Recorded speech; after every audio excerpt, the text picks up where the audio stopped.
প্রতিটি তরুণ বাংলাদেশের মহাশক্তি, মহাপ্রচন্ড শক্তি।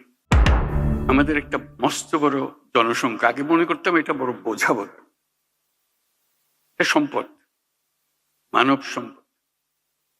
যেহেতু প্রযুক্তি আসার ফলে কোনো মানুষই আর কোনো বোঝা নয়, প্রতিটি মানুষই হলো এখন সম্পদ, উদ্ভাবনের সম্পদ, এন্টারপ্রেনিয়ারশিপের সম্পদ, নতুন আবিষ্কারের সম্পদ।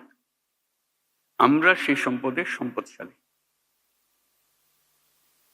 আমরা পৃথিবীর 8ম জনসংখ্যার দেশ।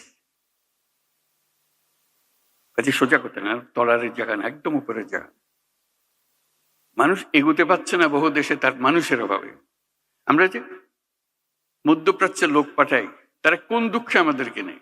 তাদের লোক নাই, টাকা আছে, লোক নেই, সেই জন্য আমাদেরকে ডাকে। পৃথিবীর সব লোক বসে আছে কখন আমাদের থেকে লোক পাবে।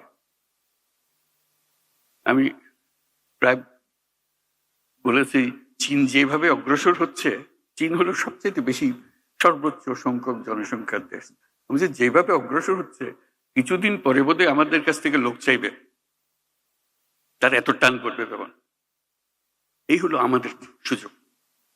আমাদের সুযোগ শুধু সংখ্যায় না, আমি সংখ্যার উপরে বেশি গুরুত্ব দিচ্ছি না, সংখ্যা গুরুত্বপূর্ণ, কিন্তু প্রতিটি তরুণ বাংলাদেশের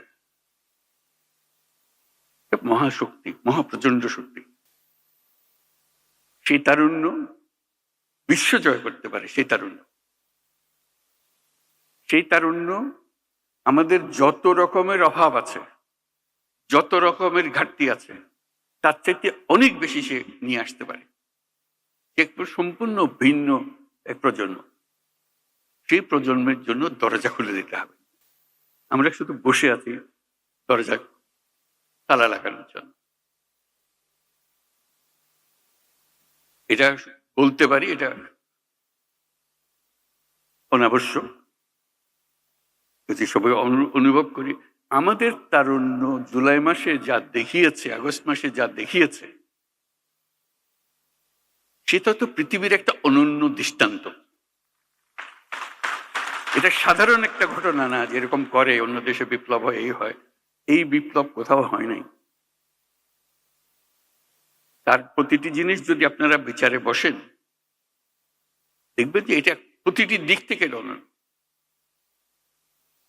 সেই অনন্য ক্ষমতা এই দেশের তরুণদের মধ্যে আছে, এটা হারিয়ে যাবে না। আপনারা মনে করেন না যে এক ঘটনায় শেষ, এটা শেষ হয় নাই, শুরু হলো মাত্র। কাজেই সেইভাবে আমাদেরকে এই তরুণদের সুযোগ দিতে হবে।